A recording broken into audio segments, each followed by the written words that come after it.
नमो दिव्ये महादेव्ये शिवाय सततम नमः। नमः प्रकृत्ये भद्राय नियतः प्रणतः स्मताम। मेरे प्यारे दर्शकों, स्वागत है आपका आध्यात्मिक धारा पर। आज हम एक ऐसी यात्रा पर निकल रहे हैं जहां विज्ञान नतमस्तक है, जहां इतिहास मौन है और जहां केवल श्रद्धा की अटूट ज्योति प्रज्वलित है।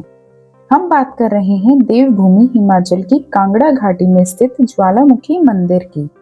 एक ऐसा स्थान जिसे प्रकृति का चमत्कार कहें या परमात्मा का साक्षात स्वरूप।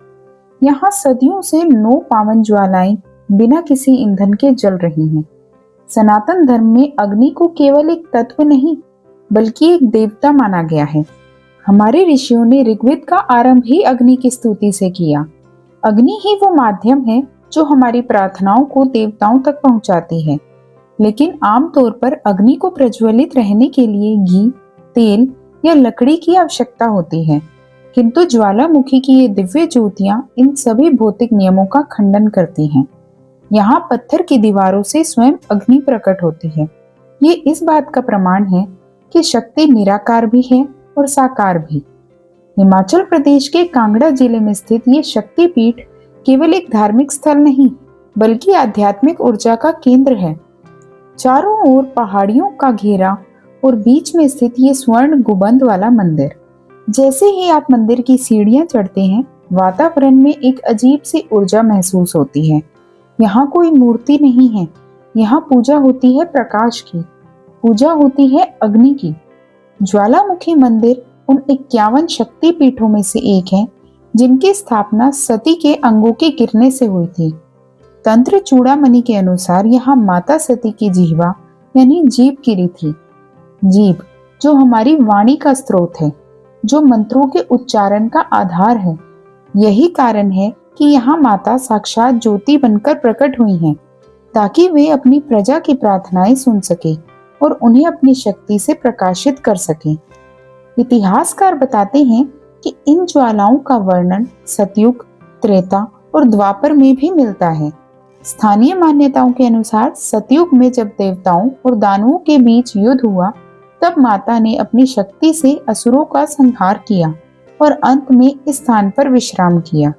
कलयुग में इस मंदिर को पुनर्जीवित करने का श्रेय पांडवों को भी दिया जाता है। राजा भूमिचंद्र ने सबसे पहले यहाँ मंदिर का निर्माण करवाया था। आज के इस वीडियो में हम केवल दर्शन नहीं करेंगे बल्कि उस इतिहास को टटोलेंगे जिसे अकबर जैसे शक्तिशाली सम्राट भी नहीं बदल सके। हम उस विज्ञान की गहराई में जाएंगे जिसे आधुनिक मशीनें भी नहीं समझ पाई। हम जानेंगे उन 9 ज्योतियों के नाम और उनके पीछे छिपे रहस्यमयी अर्थ। क्या ये केवल प्राकृतिक गैस है या फिर ये कोई ऐसी ईश्वरीय शक्ति है जिसे हम इंसान अपनी सीमित बुद्धि से नहीं माप सकते। ज्वालामुखी की ये 9 ज्योतियां माता की जीवा का प्रतीक है। लेकिन क्या आपने कभी सोचा है कि एक माँ को अपनी देह का त्याग क्यों करना पड़ा? क्यों महादेव को, जो स्वयं शांत और सौम्य है, विध्वंस का मार्ग चुनना पड़ा? चलिए इतिहास के पन्नों को पलटते हैं और चलते हैं उस युग में जहां से शक्ति और शक्तिपीठ की अवधारणा का जन्म हुआ। सृष्टि के आरंभ काल की बात है। ब्रह्मा के मानस पुत्र प्रजापति दक्ष, जिन्हें समस्त प्रजा का स्वामी माना जाता था, उनके मन में सत्ता और पद का अहंकार घर कर गया था। उनकी पुत्री थी माता सती, जो स्वयं आदि शक्ति का अवतार थी। सती ने अपने हृदय में महादेव शिव को बसाया था, एक ऐसे शिव जो शमशानवासी हैं, जो भस्म रमाते हैं, जिनके लिए स्वर्ण और मिट्टी एक समान है। दक्ष को अपने दामाद का यह अघोरी रूप कभी स्वीकार नहीं था। उनके लिए शिव एक दरिद्र थे जो मर्यादाओं का पालन नहीं करते थे। यहाँ से शुरू होता है वह वैचारिक संघर्ष जो अंततः एक महाविनाश का कारण बना। एक बार दक्ष ने कनखल यानी हरिद्वार में एक विशाल बृहस्पतिस्व यज्ञ का आयोजन किया। इस यज्ञ में ब्रह्मांड के कोने कोने से ऋषि मुनि, यक्ष, गंधर्व और सभी देवताओं को आमंत्रित किया गया, लेकिन भगवान शिव और माता सती को निमंत्रण नहीं भेजा गया। जब सती को ये बात पता चली तो उनकी व्याकुलता बढ़ गई। वे अपने पिता के घर जाना चाहती थी। महादेव ने उन्हें समझाया, देवी, बिना आमंत्रण के जाना अपमान का कारण बन सकता है। किंतु सती का पुत्री हृदय नहीं माना। वे तर्क देती हैं कि पिता के घर जाने के लिए किसी निमंत्रण की आवश्यकता नहीं होती। अंततः शिव ने उन्हें नंदी और अपने गणों के साथ विदा किया। सती जैसे ही यज्ञ स्थल पहुंची, वहां सन्नाटा छा गया। दक्ष ने अपनी पुत्री का स्वागत करने के बजाय पूरे दरबार के सामने भगवान शिव का घोर अपमान किया। उन्हें अमंगलों का स्वामी और निर्लज कहा गया। सती ये अपमान सह न सकी। उनके लिए पति का अपमान स्वयं के अस्तित्व का अंत था। उन्होंने वहां उपस्थित सभी देवताओं और ऋषियों को संबोधित करते हुए कहा, जिस सभा में महादेव का निरादर हो, वह सभा और वह शरीर जो इस अपमानजनक रक्त से बना है, त्यागने योग्य है। सती ने उसी क्षण पद्मासन लगाया और अपनी योग शक्ति से योगानल प्रज्वलित किया। देखते ही देखते आदि शक्ति का वह मानव शरीर अग्नि की लपटों में विलीन हो गया। यह आत्महत्या नहीं थी, यह एक विरोध था, अधर्म और अहंकार के विरुद्ध। जैसे ही ये समाचार कैलाश पहुंचा, महादेव का तीसरा नेत्र खुल गया। उनके क्रोध से वीरभद्र और भद्रकाली उत्पन्न हुए। उन्होंने दक्ष के यज्ञ को विध्वंस में बदल दिया। शिव वहां पहुंचे, सती के अध चले शरीर को अपने हाथों में लिया और विलाप करने लगे।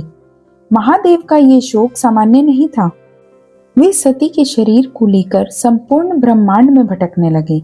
उनके पद चापों से धरती कांपने लगी, नक्षत्र टूटने लगे, सृष्टि का संतुलन बिगड़ गया। तब भगवान विष्णु ने देखा कि यदि शिव को इस मोह और शोक से मुक्त नहीं किया गया तो पूरी सृष्टि भस्म हो जाएगी। विष्णु ने अपने सुदर्शन चक्र को आदेश दिया। चक्र ने सती के पवित्र शरीर को 51 भागों में विभाजित कर दिया। जहां जहां सती के अंग गिरे, वहां एक शक्तिपीठ की स्थापना हुई। इसी क्रम में माता सती की जिह्वा कांगड़ा की पहाड़ियों में इस स्थान पर गिरी। तंत्र ग्रंथों में जीभ को सरस्वती और वीणा का प्रतीक माना गया है, इसलिए ज्वालामुखी मंदिर को सिद्ध पीठ माना जाता है।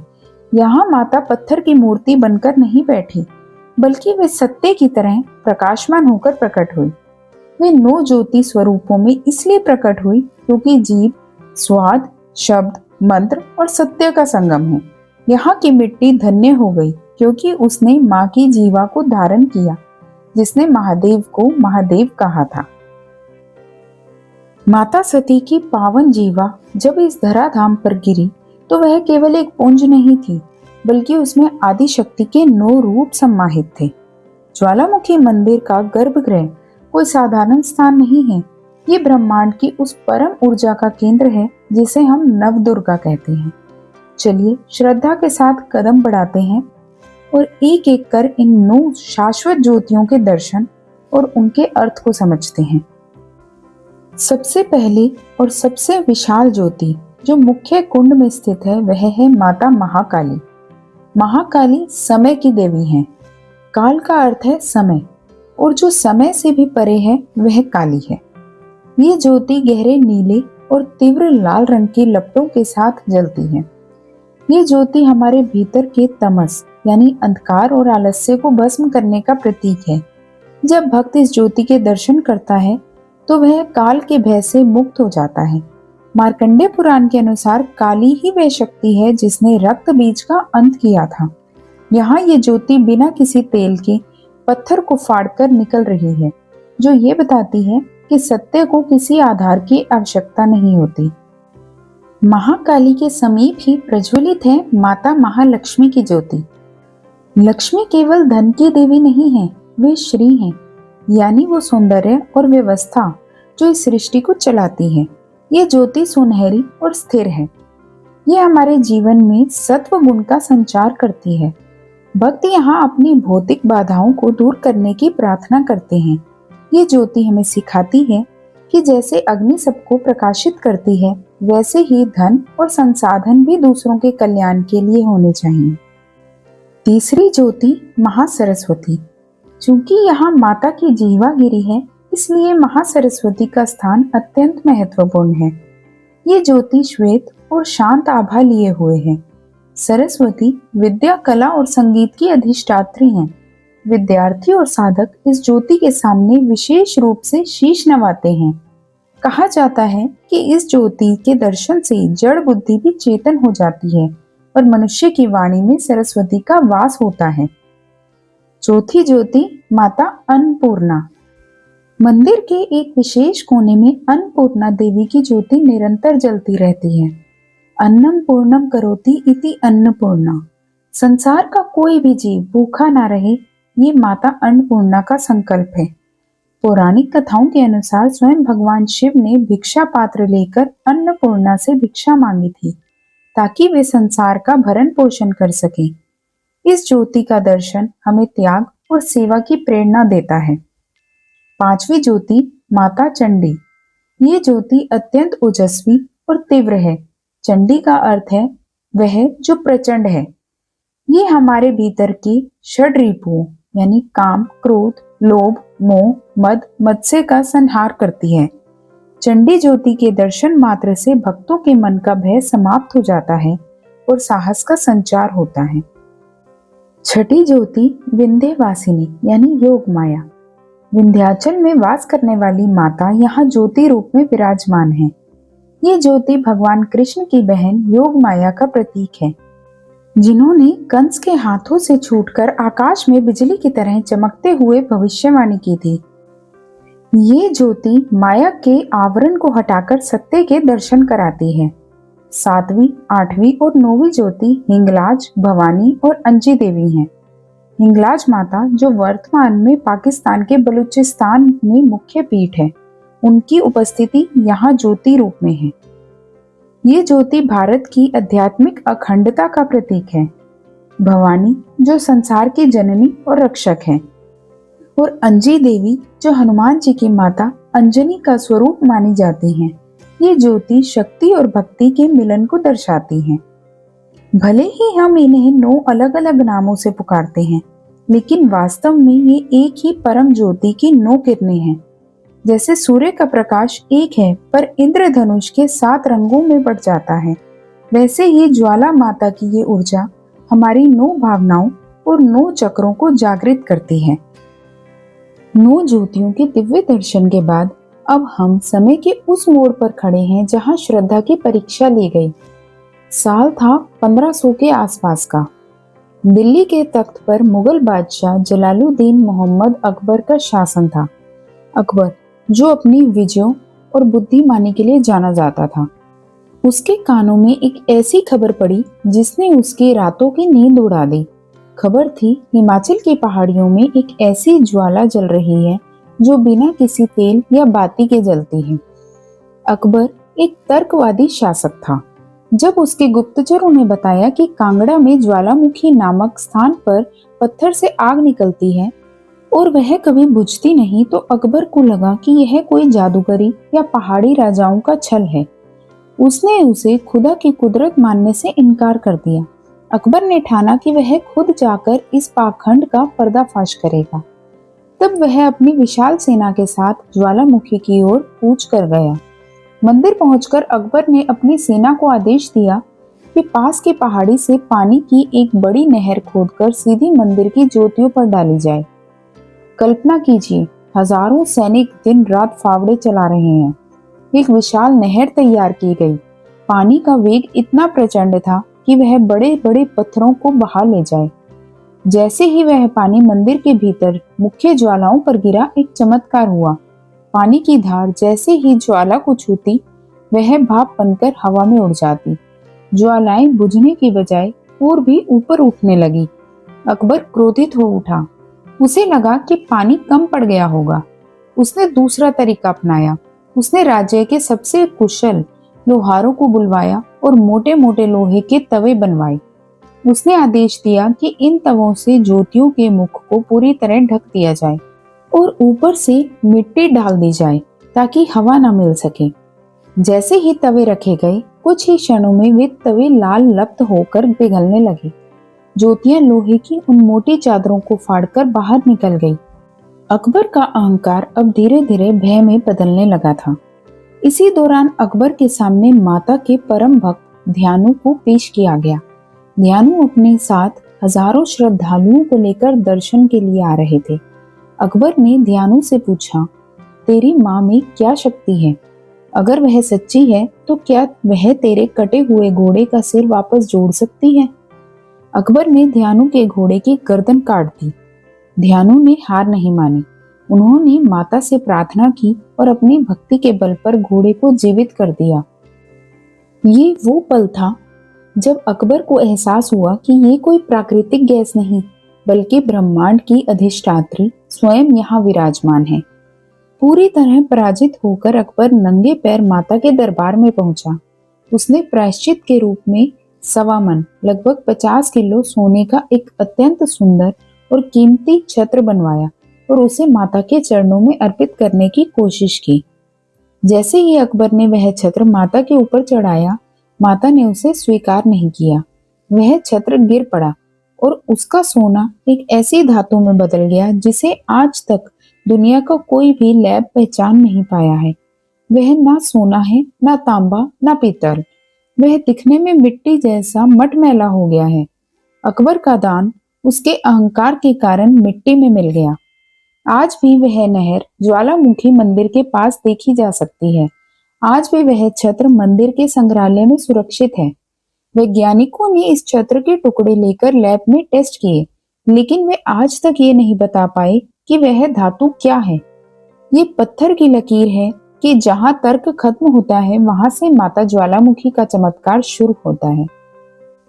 अकबर के अहंकार के पतन के बाद सदियां बीत गई। आधुनिक युग आया और अपने साथ लाया विज्ञान का तर्क। 20वीं सदी के वैज्ञानिकों ने दावा किया कि वे इस रहस्य को सुलझा लेंगे। उनका तर्क था कि पहाड़ों के नीचे प्राकृतिक गैस यानी मीथेन का भंडार है, जो दरारों से बाहर आकर जल रहा है। लेकिन क्या ये सच इतना सरल है? भारत की प्रतिष्ठित संस्था ओएनजीसी ने 1970 के दशक में यहाँ एक व्यापक सर्वेक्षण किया। वैज्ञानिकों की एक बड़ी टीम अत्याधुनिक मशीनों और ड्रिलिंग उपकरणों के साथ ज्वालामुखी पहुंची। उनका उद्देश्य था उस गैस पॉकेट को ढूंढना जो इन 9 ज्योतियों को ईंधन दे रही है।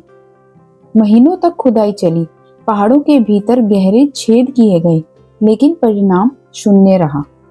वैज्ञानिकों को यहाँ कोई ऐसा गैस भंडार नहीं मिला जो हजारों सालों से निरंतर जल सके। आमतौर पर यदि कहीं प्राकृतिक गैस होती है तो उसका दबाव समय के साथ कम होता है, लेकिन ज्वालामुखी की ये ज्योति कभी कम नहीं होती। जब गैस जलती है तो उसका रंग और तापमान अलग होता है, लेकिन ज्वालामुखी की नीली लू को देखकर वैज्ञानिक चकित थे। यदि ये केवल मीथेन होती तो वह पानी डालने पर बुझ जाती और धमाका करती, लेकिन यहाँ पानी भाप बन जाता है और लौ और भी शुद्ध होकर चमकने लगती है। सिर्फ भारतीय ही नहीं, रूस और अन्य देशों के भूवैज्ञानिकों ने भी यहाँ शोध किया। कुछ का मानना है कि यह भूगर्भीय ऊर्जा का एक अनोखा रूप है, लेकिन वे ये नहीं समझ पाए कि यह ऊर्जा केवल इन्हीं 9 स्थानों से ज्योति के रूप में ही क्यों प्रकट होती है। अंततः विज्ञान ने इसे अनसुलझा रहस्य मानकर स्वीकार कर लिया कि प्रकृति के पास कुछ ऐसी शक्तियां हैं जो प्रयोगशाला की पकड़ से बाहर हैं। ज्वालामुखी मंदिर की वर्तमान भव्यता का श्रेय काफी हद तक सिखों के महाराजा रणजीत सिंह को जाता है।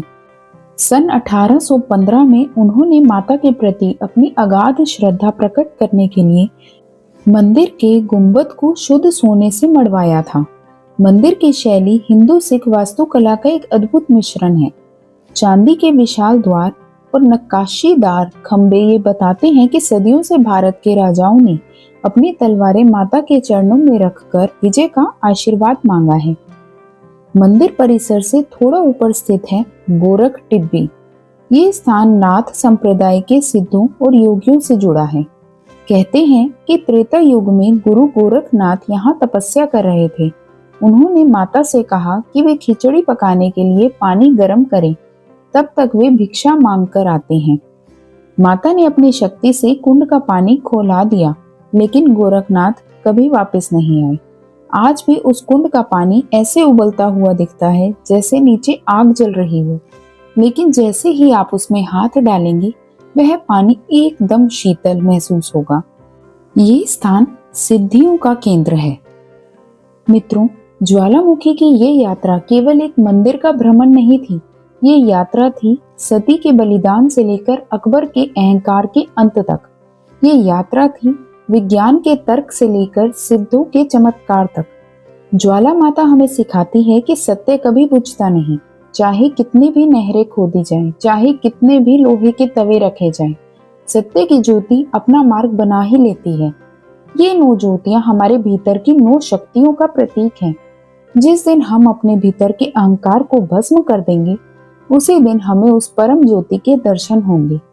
यदि आप यहाँ जाना चाहते हैं, तो ये केवल कांगड़ा की एक यात्रा नहीं होगी, बल्कि आपके जीवन का सबसे बड़ा आध्यात्मिक अनुभव होगा। वो गूंजती हुई आरतियां, वो मंत्रों का शोर और वो पवित्र अग्नि, ये सब मिलकर आपको एक ऐसी शांति देंगी जो दुनिया के किसी कोने में नहीं मिलेगी। हमें उम्मीद है कि आध्यात्मिक धारा की ये विशेष प्रस्तुति आपके हृदय को छू गई होगी। अगर आप भी माता के भक्त हैं, तो कमेंट बॉक्स में जय माता दी जरूर लिखें।